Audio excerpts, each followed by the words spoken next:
Good morning, नमस्कार। AIIMS foundation का YouTube channel में आपका फिर से स्वागत है।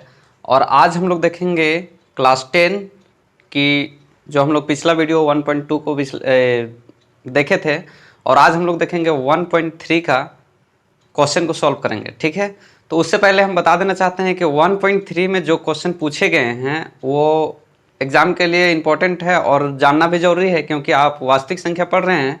और वास्तविक संख्या में आपको ये विश्लेषण करवाए थे हम कि सभी संख्याएं, चाहे परिमेय संख्या हो या फिर अपरिमेय संख्या हो, दोनों संख्याओं के संग्रह को ही हम लोग क्या करते हैं, वास्तविक संख्या कहते हैं। ठीक है, तो आज जो है वो आपका क्लास 10 की 1.3 लेसन में आपका जो पहला क्वेश्चन दे रखा है, वो पहला क्वेश्चन है आपका कि सिद्ध करना है कि जो √5 है वो क्या वास्तविक में एक अपरिमेय संख्या है या फिर नहीं है। तो उसको हम लोग सॉल्व करेंगे। ठीक है, तो सबसे पहले हम लोग देखेंगे कि सिद्ध करना है √5 एक अपरिमेय संख्या है या फिर नहीं है। तो हम लोग √5 एक अपरिमेय संख्या है, इसको क्या करना है, हमको सिद्ध करना है, सिद्ध करना है। तो हम लोग इसमें सॉल्यूशन लिखेंगे यहाँ पे, और हम लोग √5 को मान लेंगे, माना कि √5 एक परिमेय संख्या है। जी हाँ स्टूडेंट, हम बता देते हैं कि अगर हम जैसे ही हम इसको कि जस्ट उल्टा अपरिमेय को हम परिमेय सी संख्या से सोचेंगे, तो एक मेरे मन में ख्याल आएगा कि सर आपने पिछले वीडियो में परिमेय संख्या को दे रखा था कि वैसे संख्या को कहते हैं जिसका हम लोग P/Q में लिखेंगे, और जहाँ Q इक्वल टू मतलब 0 के बराबर नहीं होना चाहिए, तो हम लोग यहाँ लिखेंगे, जैसे ही √5 एक परिमेय संख्या लिखेंगे तो √5 इक्वल टू क्या हो जाएगा, A/B। ठीक है, A/B क्यों होगा, क्योंकि हम लोग क्या लिखे हैं कि परिमेय संख्या, इसको हम लोग क्या फॉर्म में बदलना होगा, A और B के फॉर्म में, A/B के फॉर्म में। तो हम लोग यहाँ लिखेंगे A और B एक पूर्णांक है, पूर्णांक है जहां B जो है वो नॉट इक्वल टू 0 है। ठीक है, यहाँ पे लिखेंगे हम लोग है। ठीक है, इस प्रकार से हम लोग सेकेंड स्टेप में लिखेंगे। थर्ड स्टेप में लिखना क्या, A और B का उभयनिष्ठ गुणनखंड, उभयनिष्ठ गुणनखंड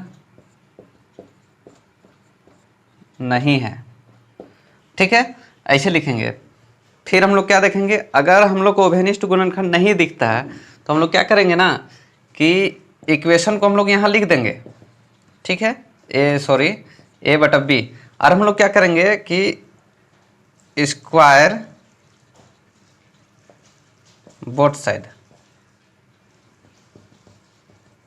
ठीक है, यहाँ लिखेंगे दोनों पक्षों को वर्ग करने पर। तो जैसे हम लोग दोनों पक्षों को वर्ग करेंगे तो वर्ग करने के बाद हम लोग क्या मिलेगा, √5 का स्क्वायर और A और B का स्क्वायर। तो हम लोग जस्ट यहाँ से हम लोग फिर से यहाँ सॉल्व करेंगे, और जैसे हम लोग यहाँ लिखेंगे √5 का स्क्वायर, तो यहाँ हो जाएगा मेरा 5। ठीक है, और यहाँ मेरा क्या हो जाएगा, A का स्क्वायर और B का स्क्वायर। ठीक है, इस प्रकार से हो जाएगा।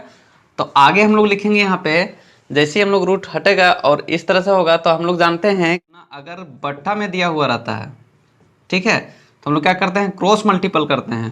तो A को D से करते हैं और B को क्या करते हैं, C से करते हैं। तो उसी तरह से हम लोग को यहाँ करना होगा। तो हम लोग क्या करेंगे, B को 5 से करेंगे, तो हम लोग को निकलेगा 5B² इक्वल टू A का स्क्वायर। ठीक है, इस प्रकार से मेरा निकलेगा। आप यहाँ नोट करते चले जाएंगे। हम लोग को यहाँ जो इस प्रकार जो इक्वेशन होता है वो हमको दर्शाता है कि A² जो है वो 5 का क्या है, एक विभाज्य है। ठीक है, A² जो है वो 5 से क्या है, विभाज्य है। ठीक है, इसको क्या होता है, एक पूर्णांक मानना होगा। ठीक है, तो हम लोग यहाँ पे दे रखते हैं कि a माना, इसको प्रूव कर रहे हैं अब हम लोग, माना कि a इक्वल टू 5m। ठीक है, तो 5m जो है, तो उसके बाद हम लोग मान लिए 5m इसलिए माने कि क्या है कि 5 से विभाज्य है। और फिर आगे हम लोग चलेंगे कि समीकरण 1 में, समीकरण 1 में a का मान रखने पर, ठीक है, और हम लोग समीकरण a का मान 1 में क्या करेंगे, a का मान रखेंगे। तो हम लोग समीकरण 1 क्या दे रखा है, 5b का स्क्वायर इक्वल टू a का स्क्वायर। तो इसका हम लोग मान रखेंगे, 5b का स्क्वायर तो रहेगा ही, और हम लोग a की जगह में क्या करेंगे, 5m का इसका स्क्वायर इक्वल टू 5 25 कितना हो जाएगा, 25m स्क्वायर। ये हो जाएगा मेरा।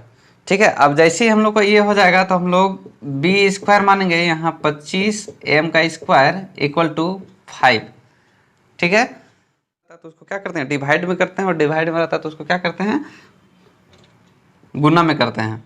तो हम लोग यहाँ 5 5 5 25, तो b का स्क्वायर जो हो जाएगा मेरा 5m का स्क्वायर के बराबर हो जाएगा। ठीक है, तो हमको यहाँ भी क्या है, एक समीकरण मिल रहा है जो कि आपका समीकरण 2 है। b स्क्वायर जो है वो 5 का क्या हो जाएगा, गुणज हो जाएगा। क्या हो जाएगा, गुणज है। ठीक है, और इसी तरह से क्या हो जाएगा, 5 भी क्या हो जाएगा, b का गुणज हो जाएगा। ठीक है, गुणनखंड हो जाएगा। 5 जो है वो क्या है, b का गुणनखंड हो जाएगा, क्या कि इक्वल है इसलिए। ठीक है, तो हम लोग यहाँ पे देखेंगे, और ये जो है ये मानना क्या है, मेरे लिए गलत है। और विरोधाभास जो है वो आपका परिमेय संख्या 3 में, परिमेय संख्या 3 में दे रखा है कि इस तरह से जितने भी होंगे सब मेरा क्या हो जाएगा, अपरिमेय संख्या। इसमें क्या है कि दो संख्याएं जो होती है, चाहे परिमेय हो या फिर अपरिमेय हो, चाहे उसको ऐड करेंगे या फिर सबस्क्रिया जो होती है वो हमेशा अपरिमेय संख्या ही कहलाती है। इसीलिए इस तरह से हम लोग को चाहे गुणा करेंगे या फिर भाग करेंगे परिमेय संख्या, शून्योत्तर हो, शून्योत्तर अगर रहता है मेरा कोई भी परिमेय संख्या तो उसको हम लोग गुना करेंगे या फिर भाग करेंगे, वो क्या है, अपरिमेय संख्या को ही निर्माण करता है। तो इस तरह से विरोधाभास का एक नियम है, उसके तहत से हम लोग चलेंगे। और ये मेरा हो जाएगा, यहाँ गुणनखंड हो जाएगा, और इसमें हम लोग लिखेंगे ये विरोधाभास गलत है, और अतः क्या था, √5 एक अपरिमेय संख्या है। ठीक है, फिर नेक्स्ट क्वेश्चन आते हैं, दूसरा नंबर। दूसरा क्वेश्चन जो आपका दे रखा है वो आपका है, सिद्ध कीजिए कि 3 + √5, क्या एक पहला क्वेश्चन जिस तरह से सॉल्व किए थे उसी तरह से इसको भी सॉल्व करना है। इसमें कोई बड़ी अंतर नहीं है, दोनों सेम है। उसमें क्या था कि सिर्फ √5 था, इसमें प्लस दे रखा है। तो हम लोग इसमें देखेंगे, उसका जस्ट विपरीत सोचेंगे। ठीक है, विपरीत देखने के बाद हम लोग क्या लिखना होगा यहाँ पे, माना कि 3 + 2√5 एक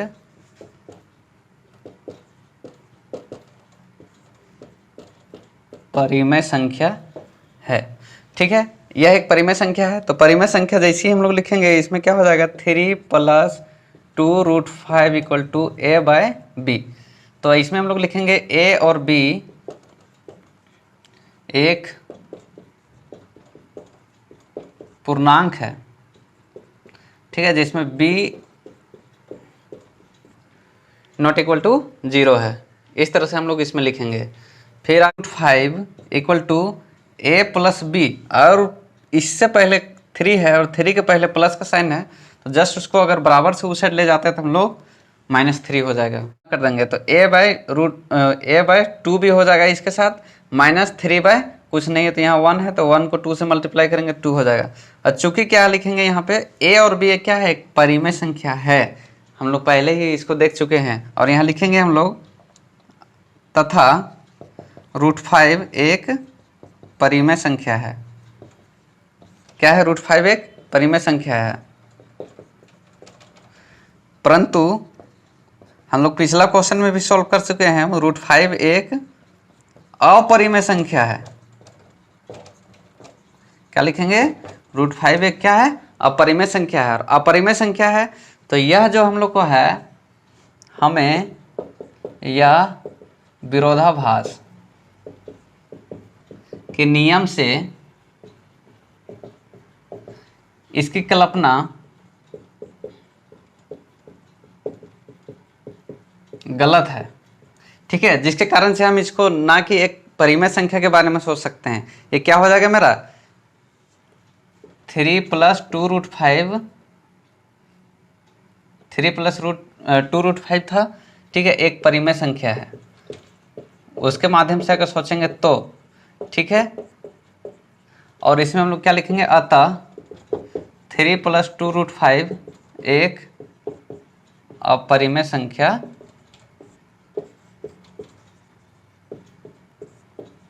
है। यही हम लोग लिखेंगे, सिद्ध हुआ। इस तरह से बच्चों आपको लैंग्वेज प्रॉब्लम आएंगे और इस तरह से आपको सॉल्व करना है। तो क्वेश्चन नंबर 3 जो दे रखा है आपका, सिद्ध कीजिए कि निम्नलिखित संख्याओं अपरिमेय संख्या है। ठीक है, 1 क्या है √2 है। फिर आगे क्वेश्चन जो है वो 7√5, 7 × √5। ठीक है, फिर थर्ड है 6 + √2। इस तरह से आपको खुद ब खुद सॉल्व करना है।